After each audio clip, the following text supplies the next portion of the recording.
Ah, c'est bon, on rattrape déjà le temps perdu. Bienvenue à tous et toutes. Notre conférence, plongeons dans l'exécution de code à distance par les fax parce que pourquoi pas. Donc, beaucoup plus de gens qu'on s'attendait, donc on espère que vous avez hâte. Je m'appelle Rick de Jager et je suis rejoint par mon collègue Carlo Mayer. Vous pouvez nous voir sur ces magnifiques photos. Et avant qu'on aille trop profondément là-dedans, on voudrait démarrer par une reconnaissance pour le fait que on est inspiré par beaucoup d'autres talks dans les congrès précédents sur les machines, sur les fax machines. Il y a eu du très très bon travail qui a été fait. Et voilà, ça nous a inspiré à se dire, tiens, si on peut trouver un truc avec les fax, on va voir, ça va être fun. Alors, depuis que, voilà, ce qui est nouveau et devant, c'est pas forcément une motivation. Donc, bon, voilà. Cette fax machine, c'est en fait c'est une cible de Pwn2Own qu'il a été depuis 3 mois. Ouais, pardon, 2 ans. Pwn2Own est une compétition de Zero Days dans laquelle il y a une compagnie qui fait une liste de cibles. Et les candidats vont regarder toutes ces cibles et vont essayer de trouver des nouveaux Zero Days pour obtenir une exécution à distance dessus. Il y a différentes formes de cette compétition pour les logiciels desktop comme d'un browser, logiciels lourds, etc., divers et variés, pour ensuite l'automobilisme et pour l'Internet of Things, qui est celle où on a participé. Donc, le raisonnement pour nous, c'est qu'on a lancé ce projet quand on a vu ce blog ZDUI qui dit essentiellement si on peut hacker un routeur et une imprimante, on récupérera 100 000 $. On se dit pourquoi pas, tiens, allons-y, tentons ça. Et pourquoi ça? Alors c'est pas juste pour 100 000 $, c'est aussi parce que il y a aussi une réduction significative du butin qu'on gagne si jamais on trouve un bug que quelqu'un d'autre a déjà trouvé. Et du coup, on s'est dit on pourrait essayer de viser une cible plus compliquée pour éviter les duplications avec les autres équipes. On voudrait faire une attaque par corruption mémoire qui est très spécifique, qui requiert beaucoup plus de travail. Donc il y a moins de chances que d'autres aient la même chose. Et une autre cible pour choisir une cible, c'est qu'il y avait plusieurs imprimantes qu'on pouvait viser. On voulait en choisir une qui était plus chère et qui avait éventuellement un firmware chiffré, ce qui rend la cible plus difficile. Et donc du coup, on se dit les autres vont viser les cibles plus simples. Donc voici notre protagoniste. C'est une Lexmark série 331, qui est donc été une cible de Pwn2Own depuis 2021. On a essayé de l'exploiter en 2022, 2023 et cette année en 2024, donc ça fait 3 fois.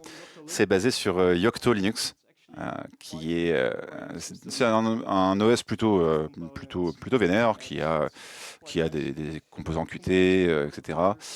Et comparé à d'autres imprimantes, je dirais que Lexmark a fait un travail plutôt pas mauvais pour la sécurité dessus. C'est plutôt à jour. Il y a eu quelques tentatives de faire du sandboxing avec systemd. Donc, en général, ils ont fait un plutôt bon boulot. Bon, après, on l'a hacké 3 fois. Je veux dire, c'est pas parfait, mais le plus important pour nous aujourd'hui, c'est que elle est capable de gérer les fax. Donc, c'est pas fait pour. C'est juste, il se trouve que voilà, elle est capable de gérer les fax. À part pour l'argent, pourquoi est-ce qu'on ferait ça? Alors, parce que les fax ont eu leur âge d'or, disons, en 99. Et moi, j'ai 25 ans. Donc, j'ai l'impression que j'ai un peu raté mon timing pour la scène fax. Donc, je rattrape le temps perdu, un petit peu. Bon, alors comment est-ce qu'on pourrait faire? Alors, donc la première chose dont on a besoin est évidemment d'une image d'un firmware. Sinon, on se retrouverait dans le noir. Ensuite, on a besoin de moyens de débugger. Sinon, si on veut utiliser des corruptions de mémoire, on a besoin d'état interne du firmware, c'est un peu compliqué. Donc le plan est d'avoir de bons moyens de debugging, donc via un debugger JTAG par exemple, et d'utiliser ces moyens pour trouver des vulnérabilités, l'exploiter et trouver du code vulnérable et récupérer évidemment l'argent de Pontoon. Donc ensuite répéter la vulnérabilité sur le fax et donner une conférence au CCC. Donc pour récupérer l'image du firmware, et ce serait déjà d'aller sur le site web de Lexmark et de télécharger les images de mise à jour. On les passe dans Beanwalk. Du bordel sort et on ne comprend pas vraiment ce qu'il y a. Et en réalité, l'entropie est assez élevée, donc même très très élevée. Donc c'est clairement chiffré, malheureusement. Donc à ce moment, c'est clair que c'est assez inutile de regarder cette image. On n'a pas la clé de déchiffrement. Donc on retourne au tableau et on se rend compte qu'en fait, les mises à jour firmware sont en fait envoyées à l'imprimante comme un job d'impression. Donc, l'étape suivante est d'en fait récupérer cet appareil. Donc voici une photo de l'imprimante à l'arrière de ma voiture. Donc c'est une imprimante de seconde main. Donc ça s'est un peu passé comme ça. On a eu une discussion avec le vendeur. Vous êtes sûr que vous voulez acheter cette imprimante? Bien sûr, pourquoi pas? Oh, bah, les tonnerres sont plutôt vides, donc comme les tonnerres sont assez chers, vous aurez besoin d'en racheter de nouveaux. Et moi j'ai répondu, mais imprimer, pourquoi est-ce que je voudrais faire ça?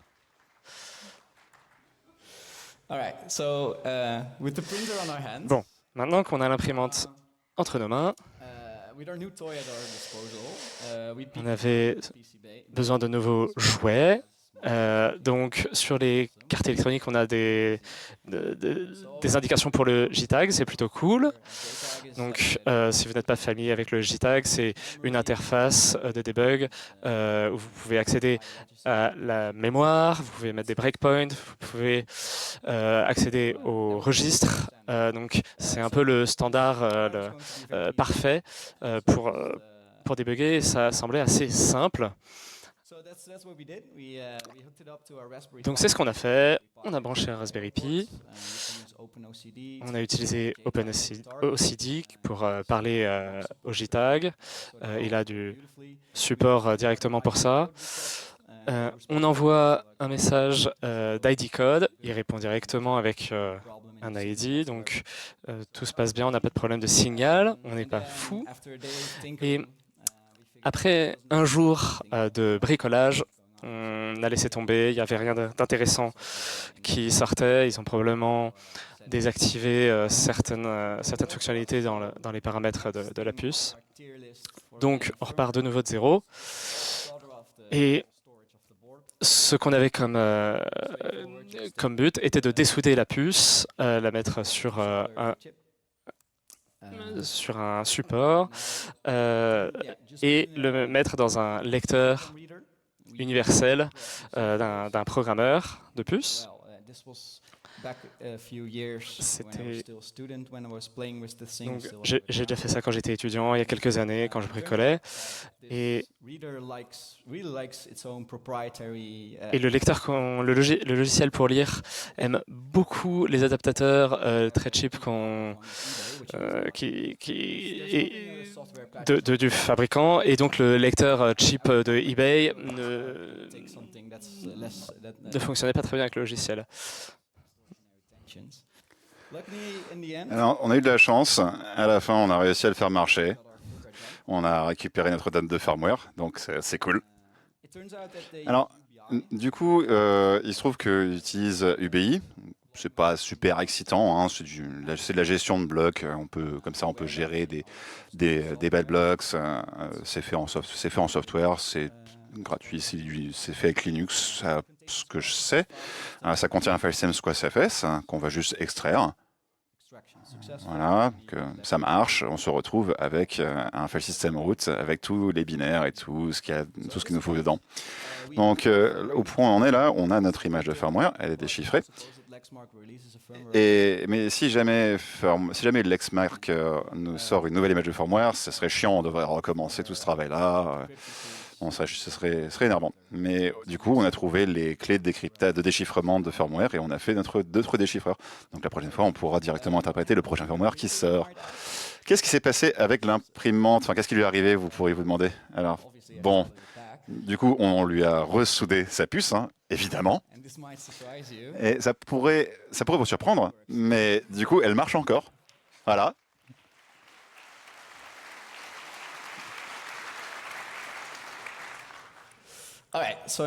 Bon, maintenant qu'on a une image de firmware, hein, la prochaine étape sur notre liste de trucs cool à avoir, ce serait des capacités de debugging.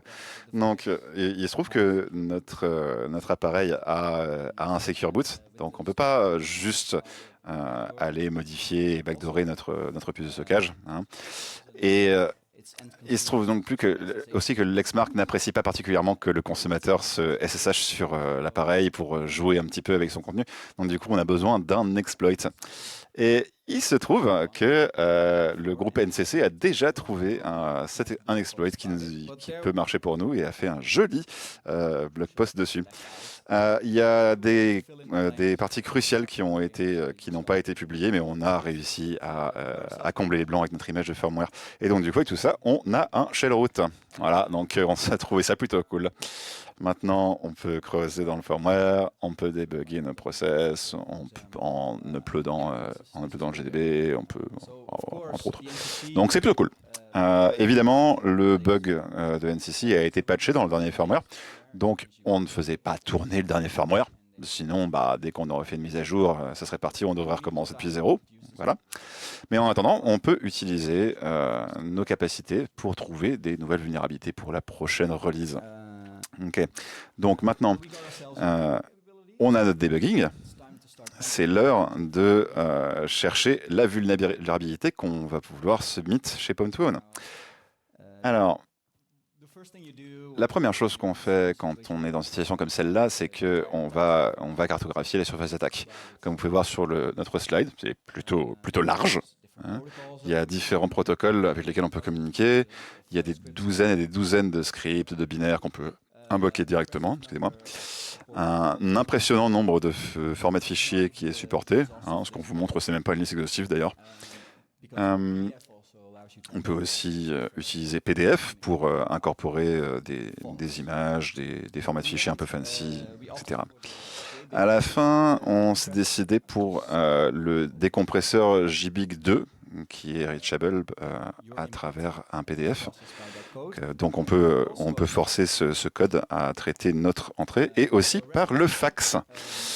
Pour référence ici, ça c'est les études de cas qu'on connaît depuis les 2 dernières années, que d'autres équipes, que les équipes en général, nous compris, ont attaqué. Donc il y a un certain clustering, un certain grouping. Il y en a qui regardent le CGI, il y en a qui sont intéressés par le PostScript et s'amusent bien avec ça. Nous, on a été sur le JPX. Donc apparemment, ils ont littéralement enlevé ce composant entièrement parce qu'ils se sont fait pawn 3 fois d'affilée maintenant avec JPX 2000. Donc voilà. Ok. Donc, la surface d'attaque, c'est géré. Maintenant, faisons un petit récapitulatif. Maintenant, on a fait Pwn2Own 3 ans d'affilée. On voulait vous donner une petite vue d'ensemble. La première année, on a fait tout le travail de choper notre firmware, gérer notre déchiffrement, voir comment est-ce qu'on pouvait avoir une persistance pour survivre à une mise à jour, avoir une vraie RCE. Bon. La première année, on a utilisé ce bug en tant que partie de notre chaîne d'attaque. Et malheureusement, notre bug de routing s'est fait poutrer pendant une mise à jour. On exploitait un vecteur qui n'est plus stable et malheureusement, ça a foiré sur scène. Mais on a quand même appris beaucoup en faisant ce travail sur l'imprimante. On a mis beaucoup de travail dedans et c'était cool. Et donc, l'année d'après, on a utilisé un exploit sur le JPEG 2000 qui était assez vulnérable. Très bien, on a un bug dans le JPEG 2000. Et quelques heures avant la deadline d'enregistrement, il y avait une mise à jour du firmware et elle contenait un chiffrement complètement nouveau. Et le pire du pire, c'est qu'on ne pouvait pas retourner en arrière depuis cette mise à jour. Et donc, on était bloqué sur le formulaire d'inscription. Ouais, ok. Notre vulnérabilité fonctionne toujours, mais on était bloqué sur avant cette mise à jour et on n'avait que quelques jours avant de corriger ça. Bon, on ne va pas casser ce chiffrement en quelques jours, donc on a contacté Blasty parce que on sait qu'il a l'habitude de casser ce genre de chiffrement. Il va peut-être nous aider du coup. Donc on va le voir, on dit hey, est-ce que notre exploit c'est juste arrêté de fonctionner, est-ce que tu peux nous aider? Ouais, ok, de quoi vous avez besoin? Ah bah je connais un moyen d'accéder, d'avoir quelque chose de persistant, de reboot en reboot. Est-ce que tu peux l'appliquer, flasher la mise à jour et m'envoyer le rootfs? Parce que on ne voulait pas lui dire quel était le binaire qu'on voulait utiliser pour notre vulnérabilité, donc on lui a demandé le rootfs entier. Ok, mais qu'est-ce que j'y gagne? Ah bah, on va t'expliquer comment gagner la persistance et puis on va te payer quelques boissons et t'auras quelques points infinis de respect. Ok, bon, très bien. Et Pontoon a un bar sponsorisé par Trend Micro, donc en réalité on n'a pas vraiment eu besoin de lui payer des boissons. Donc ensuite, donc on a réussi à avoir notre exploit, on a gagné en 2023.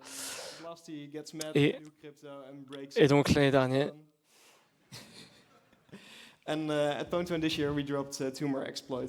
Et donc à Pontoon, cette année, on a réalisé 2 exploits. Hein. L'un de ceux-là, c'est celui dont on va vous parler. Donc, comme on disait, notre exploit contient, exploit le JBig2. Donc, ça, c'est quelque chose qu'on peut atteindre depuis des PDF et depuis du fax, même si à la base, c'est fait pour les fax. Et on a une bibliothèque pour ça. Et le plan, c'est juste d'écrire un exploit pour ça, de le mettre dans un PDF, ça peut prendre une petite semaine, récupérer notre argent chez Pontoon et puis ensuite porter ça vers un fax. Hein. Comment ça pourrait être dur? Bon.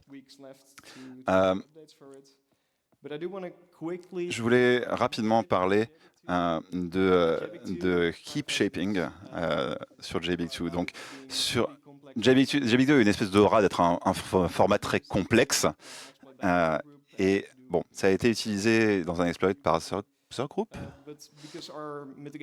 Et nos mitigations n'étaient pas très fortes, on n'avait pas grand-chose à faire pour ça. JBig2, c'est un très bon format pour faire du keep shaping. C'est pas assez pour récupérer un interpréteur complet, mais on aura des allocations plutôt élastiques. On peut allouer et libérer à volonté. Et si on a besoin d'envoyer un tas de données, il y a un autre format de compression dans notre format de compression. Ça a certainement du sens, j'en suis sûr. Donc on peut compresser nos données et on peut l'envoyer dans un stream JBig et ça va se refaire décompresser on the spot. Bon. Ça peut vous aider si vous avez besoin de faire un très gros arrosage de votre heap. Les extensions aussi, qui sont un genre de segment spécifique à un vendeur qu'on peut utiliser pour implémenter des features qu'on veut dans notre stream JBig. Elles implémentent seulement une commande, qui est une manière assez commune de mettre des données de debugging dans notre flux JBig. Et c'est une allocation très propre et contrôlée. Et on se dit, c'est bien, on saura que ce sera sur le heap, on n'a pas grand-chose à faire pour le mettre. C'est très facile à implémenter, c'est plutôt plutôt one-to-one, on n'a pas d'opération de rastering, de compression à faire, donc c'est très pratique à utiliser. Voilà à quoi ressemble la structure dans la librairie de Lexmark. Essentiellement, il y a un type, un pointeur vers des données et un champ de taille. Ensuite, tous les segments sont voilà, communs. Chaque segment aura un header comme ceci. Et le plus important, ça contient un bon gros tas de pointeurs. Donc si on veut faire de la corruption mémoire, c'est une très bonne manière de l'accomplir. Ça, c'est essentiellement ce que notre bibliothèque fait. En pratique, c'est beaucoup plus compliqué quand on implémente réellement, hein. Mais ça, c'est pour plus tard. Pour l'instant, on va juste ajouter un commentaire. Voilà. J'ai fait une petite fonction de bibliothèque. Tiens, je vais faire un commentaire avec cet ID. On voit ça avec tiens, un commentaire comme ça, avec cette donnée, et c'est alloué directement en mémoire. Donc on ne contrôle pas les 16 premiers bits, 16 premiers octets, pardon, mais ensuite on va directement récupérer nos données. Voilà.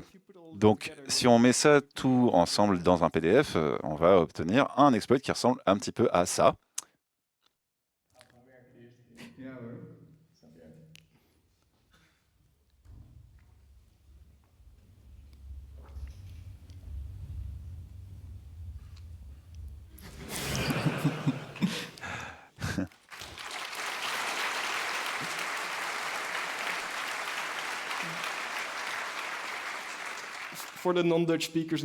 Pour ceux qui ne parlent pas hollandais dans leur, ce que vous avez entendu au début, c'était moi qui disais oui, t'inquiète, ça va marcher du premier coup. Et voilà, ça c'était notre leaderboard. On est arrivé en 3e place. On avait fait 95 000 $ au total. C'est pas juste le Bugsmart, il y avait d'autres trucs. Maintenant qu'on a tout ça, il y a du fax. Il y a des shenanigans de fax qu'on peut gérer un petit peu. Bon, alors. La première chose dont vous avez besoin lorsque vous exploitez le fax est une ligne téléphonique. Donc levez la main si vous avez une ligne téléphonique. Ouais, bah moi non plus. Donc je suis content pour les quelques rares, mais nous on n'en a pas. Donc comment est-ce qu'on fait pour développer un exploit pour le fax sans avoir une ligne téléphonique? Eh ben, vous courez juste en panique et essayez de faire les choses aléatoires. Et vous trouvez ce genre d'appareil qui est un modem. Et j'ai déjà joué avec ce genre de choses, donc je sais un petit peu m'en servir. Et cette chose a un jack téléphonique analogique. Évidemment, c'est complètement inutile parce que je n'ai pas de crypto pour téléphonique. Et pourquoi est-ce que vous achèteriez cette chose sans un téléphone? Eh ben, il y a un post de blog incroyable de Dan Mann. Et il s'est rendu compte de où sont les traces sur le PCB pour pouvoir discuter avec la puce du modem. Il a trouvé le pinout de la puce, il a soudé quelques fils dessus, il a designé cette jolie petite carte qui ressemble un peu à une carte micro SD. Il a soudé quelques fils sur la carte et il a cette petite chose qui sort de son modem. Vous pouvez mettre ça dans votre lecteur de carte micro SD et ça monte la carte micro SD.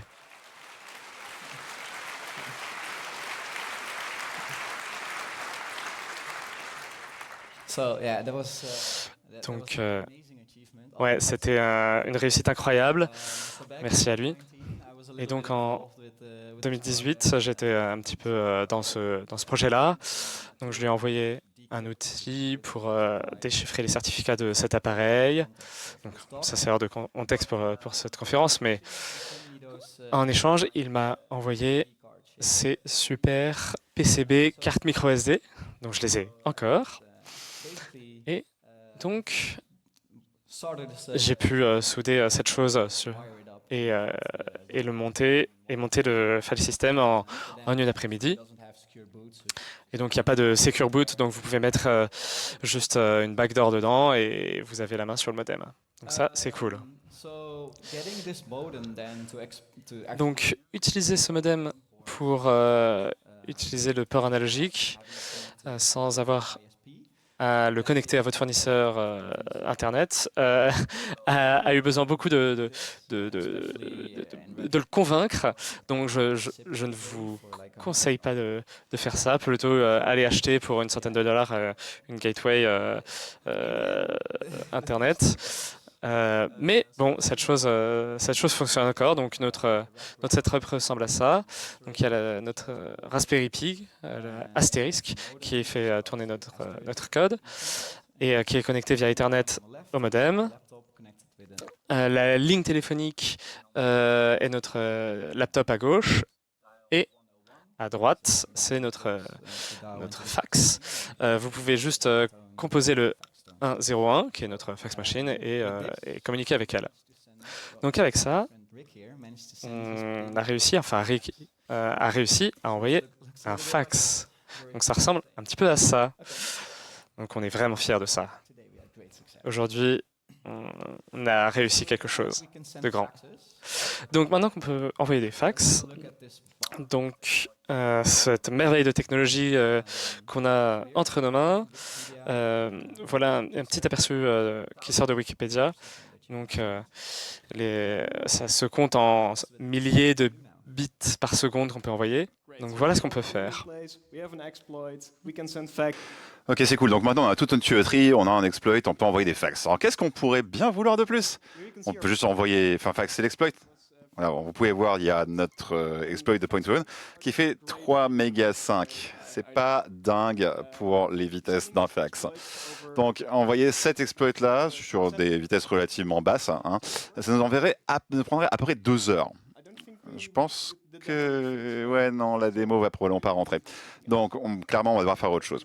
On a fini par réécrire l'exploit depuis zéro, en repensant comment notre heap shaping allait fonctionner, au lieu d'y aller comme des bourrins. Et on a réussi à le descendre jusqu'à peu près 90 KO, et l'envoyer pendant 10 secondes, ça semblait plutôt acceptable. Deuxième problème vient du fait que la manière d'implémenter JBig2 de Lexmark n'est pas vraiment standard. Ils utilisent un appareillage non standard qui est une manière pour les manufactureurs de fax de dire hey, moi je suis ce type de fax et je supporte cet encodage custom si jamais un autre fax qu'on a fabriqué vous envoie des fax, ils pourront utiliser ça et ce sera trop bien. Donc personne d'autre ne le supporte et bien évidemment on n'avait pas très envie d'acheter un deuxième fax pour envoyer le fax. Donc à la place j'ai écrit un client fax. Je recommande ça à exactement personne. Bon, enfin j'ai menti. Hein. En fait j'ai patché eFax, qui est un utilitaire command line Linux qui peut envoyer des fax, qui a été écrit je crois en 1999. Très bon millésime d'ailleurs, hein, 1999. On a eu besoin d'ajouter le support pour envoyer les données brutes. Et le problème, c'est que c'était pas du tout supporté par les fax. On pouvait envoyer des données fax normales, mais pas du brut pour envoyer un exploit. On avait besoin de plus de contrôle. On avait besoin de supporter cet appareillage non standard pour lui faire croire qu'il supportait le JBig non standard de Lexmark. Et on avait besoin aussi de pouvoir fonctionner sans le mode de correction d'erreur. Parce que si on l'utilisait comme on demandait, on aurait beaucoup de problèmes. Finalement, on a réussi, ça a marché. Ça nous a amené encore un autre problème que moi j'aime bien appeler le faxing à beaucoup d'enjeux. Les fax sont stockés sur le disque au cas où on n'ait pas de papier, quelqu'un est en mode fax, on n'a plus d'encre. Bon, vous avez toujours votre fax, ok? Il n'y a pas de problème là-dessus. Hein. Si jamais il y a un flux JBig invalide qui est reçu, c'est pas besoin d'être un exploit ou rien. Ça risque de faire crasher notre service fax. Et l'imprimante se rend compte que, tiens, il y a quelque chose qui a crashé. Maintenant, il faut que je reboote avant d'avoir eu la moindre chance d'effacer le fax. Donc, nous, on a... Excusez-moi. Voilà. J'étais très content parce que notre imprimante rebootait en loop. Ça devrait ressembler à un truc dans ce genre-là. Allez, ouvre la queue de fax, je vois mon JBig, ça crache, je reboot, je réouvre ma queue, etc. etc. C'est un destin que je ne souhaiterais même pas à mon pire ennemi. Bon, maintenant, on a un exploit qui marche, Overfax. Et maintenant, voyons qu'est-ce qu'on peut en faire en vrai, si on voulait faire quelque chose. Donc, il faudra voir qui utilise vraiment ces fax. Généralement, ça va être des secteurs qui ont vraiment besoin de quelque chose de vraiment legally binding en termes de manière de signer les documents. Donc, par exemple, l'industrie de la santé qui utilise ça pour les prescriptions, les dossiers médicaux, etc. On s'est rendu compte que 90% des bureaux médicaux utilisent toujours le fax d'une manière ou d'une autre. L'immobilier aussi, de temps en temps, utilise souvent ça pour signer des baux. Ils veulent peut-être avoir une vraie signature, mais pas du genre graphisme chiffré. Ils veulent ça sur un fax. Et le système légal l'utilise aussi pour un peu les mêmes raisons, hein, des raisons légales, parce que de temps en temps, les lignes téléphoniques ont des protections légales spéciales. Donc du coup, c'est une raison pour laquelle les fax sont toujours utilisés. Et enfin, bien évidemment, les banques utilisent toujours de temps en temps les fax. Quoique, j'entends dire que la Deutsche Bank, la banque hollandaise, va probablement bientôt arrêter d'utiliser les fax, mais on a encore quelques mois pour utiliser notre exploit. D'un point de vue d'attaquant, il y a beaucoup d'avantages. La surface d'attaque est plutôt très très élevée. Hein. Et on est toujours, on n'a pas besoin de gérer de système de détection d'intrusion, de firewall, etc. Parce que c'est un fax. Nos cibles se sélectionnent un peu toutes seules en fait, parce que si quelqu'un décide de recevoir des documents par fax, bah évidemment, ce sera que des choses importantes. Donc, si tu vas vouloir, je sais pas, sniffer les documents d'une machine à fax, tu vas probablement recevoir des choses très importantes. Et puis, il y a évidemment une autre manière de monétiser tout ça, c'est que si jamais on peut un fax, ce fax-là va avoir un numéro de téléphone qui est associé et qu'on peut utiliser pour, bien évidemment, appeler des lignes téléphoniques payantes. Imaginez ça comme ça, imaginez ça un petit peu comme un crypto-miner vraiment super low-tech, quoi. On va acquérir un gros tas de fax et on va appeler plein de numéros payants avec, quoi. Bon, malheureusement, on a toujours besoin de développer un exploit pour les fax, ce que je ne recommande pas. Et disons que le paysage, le marché, la surface d'attaque est un peu fragmenté, donc c'est un peu difficile de voir quelle machine à fax est en train d'attaquer. Là, on peut se dire, ok, c'est une Lexmark parce qu'on a notre format un peu propriétaire qu'on peut négocier, mais c'est toujours assez difficile de se rendre compte quel firmware on utilise, parce que ces gens-là, généralement, ne mettent pas à jour leur fax. Et bon, pour un exploit de fax, il faut avoir vraiment le bon offset en mémoire, sinon ça crash, ça reboot loop et on est emmerdé. Un truc qu'il faut que je mentionne, c'est que si jamais on va hacker un fax, on va probablement toujours avoir besoin de faire du réseon, parce que on va toujours pouvoir faire du réseau, parce que c'est aussi utilisé comme une imprimante normale sur réseau, donc on peut pivoter sur le reste du réseau. Ça va être l'heure de la démo. Allez, c'est parti. Alors, on va commencer sur un shell, sur notre laptop.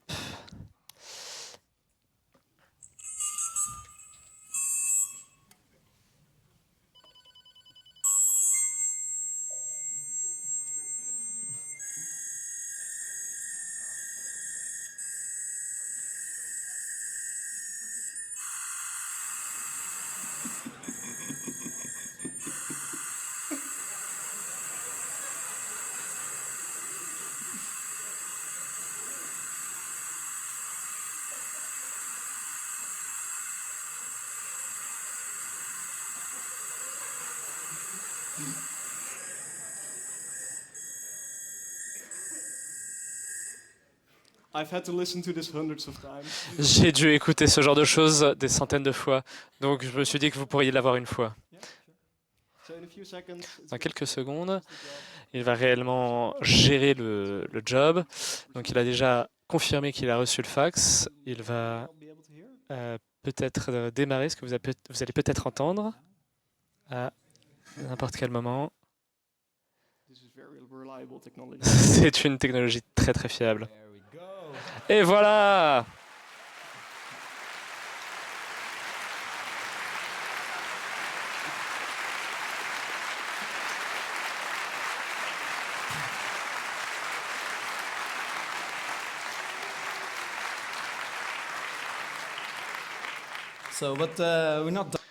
Donc on n'a pas terminé.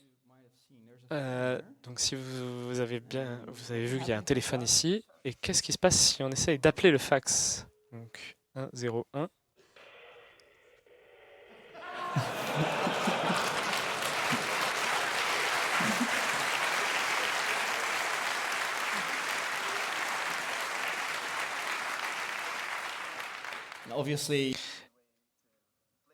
évidemment, vous avez besoin d'un moyen d'y jouer. Donc si on tape des codes,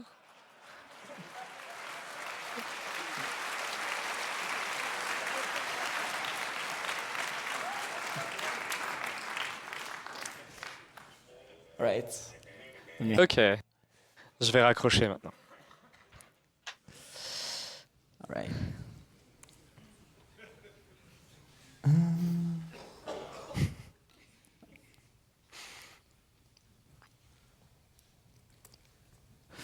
Okay. With that, I would like to thank you. Ok. Je vous remercie tous d'être venus. Thank you very much. Thank you very much. Merci, merci beaucoup. Thank you very much. Super présentation et incroyable démonstration. Thank you, Carlo. Est-ce qu'il y a des questions? Few minutes, well, On a very quelques fast minutes, minutes for one or two quelques questions. courtes Yes. minutes pour les quelques questions. Allez au microphone So do so. et si vous voulez quitter la salle, allez-y très très vite. On a un agenda très très serré. Et voilà, questions. And in the meantime, one more thing. We'll have Et this fax entre-temps, at the une organizing autre chose, on a ce fax configuré dans les assemblées. Donc si vous voulez venir et jouer à Doom, venez donc. So let me ask you maybe Donc laissez-moi poser une question. Hier, on a vu Fubar. Foubar sur une page de fax. This Et kind of transfer. On sait que ce genre de So obviously, transfert de données ne fonctionne pas, mais on sait aussi qu'avec le fax, ça ne fonctionne pas. Fubar for transferring health data. What would be your Donc Foubar pour transférer la donnée ne fonctionne pas. Quelle serait votre suggestion pour transférer de la donnée? Difficult, right? Disons que ça va toujours être difficile. Ok, le fax a ce statut légal spécial qu'il ne mérite pas du tout. Hein. Vous devriez passer à un standard plus moderne pour ce genre de choses que vous pourriez réellement sécuriser. Hein, juste qu'on soit bien d'accord. Je ne connais pas vraiment trop le système de santé, enfin le côté digital du système de santé que vous mentionnez, mais les fax, je joue avec depuis les quelques derniers mois et c'est vraiment pas la bonne chose à faire. On a une autre question au micro numéro 2. Bonjour et merci. Un petit oiseau dans la rue m'a dit qu'à une heure indue, vous étiez déjà sur l'imprimante hier soir. Donc, combien d'heures avez-vous dormi la nuit pour arriver au fax? Étonnamment, de nombreuses heures. number one has a question? Le micro numéro 1 a une question. Bonjour et merci pour la présentation très intéressante. Vous avez dit tout à l'heure que vous aviez besoin d'une ligne analogique. Est-ce que ça veut dire que le Voice over IP ne serait pas susceptible à ce genre d'attaque? It would be Non, ça y serait susceptible, bien sûr. N'importe quelle manière que tu peux utiliser pour atteindre ce parseur fonctionnerait. On l'a fait via fax, PDF. Tu peux le faire en VoIP aussi. Nous, juste, on l'a fait en analogue parce que, évidemment, trouver ça cool, en fait. Questions from the internet? Merci beaucoup. Question d'Internet? Okay. Ok. Then it's time to close this Eh bien, one. c'est l'heure de terminer cette conférence. C'était vraiment un plaisir et tous une bonne journée. Merci. À la prochaine et au revoir.